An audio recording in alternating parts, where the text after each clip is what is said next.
All right, we're back here on the Want Ads, and I'm here as we have been all morning with the court for 2016 Tulip Time, and it's back to asking trivia questions.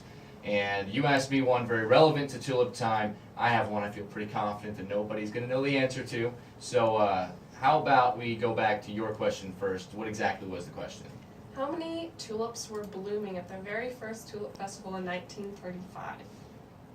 Okay, how many tulips are in bloom now? There's about 300,000. Okay, so a smart person would guess that there were probably less tulips in 1935 than would be now.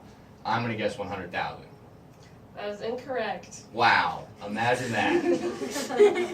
There were no tulips blooming at the very first Tulip Festival in 1935. Okay, so if there was no tulips, why did they call it Tulip Time? The very first Tulip Time, they didn't have time to prepare and plant the tulips, so they had wooden tulips that a local carpenter made, so they could pretend they had real tulips, and then the next year, in 1936, they had a few thousand.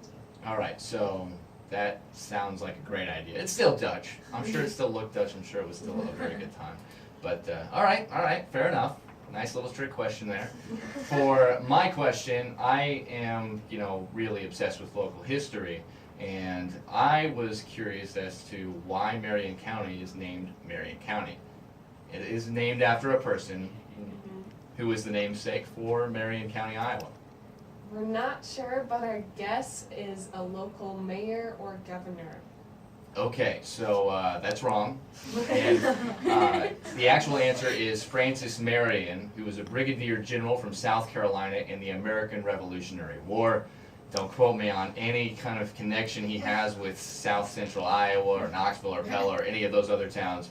But yeah, that's how Marion County came to be. So that is very interesting. But anyways, you guys, congratulations on making it to the court. I'm sure you guys are going to have a great week next week at Tulip Time. And again, one more time, Taylor Bolt, Ann Williamson, Sinead DeHaan Birch, Elise Parisi, and Queen Maria Banstra. Guys, thanks so much for coming in. Thank you.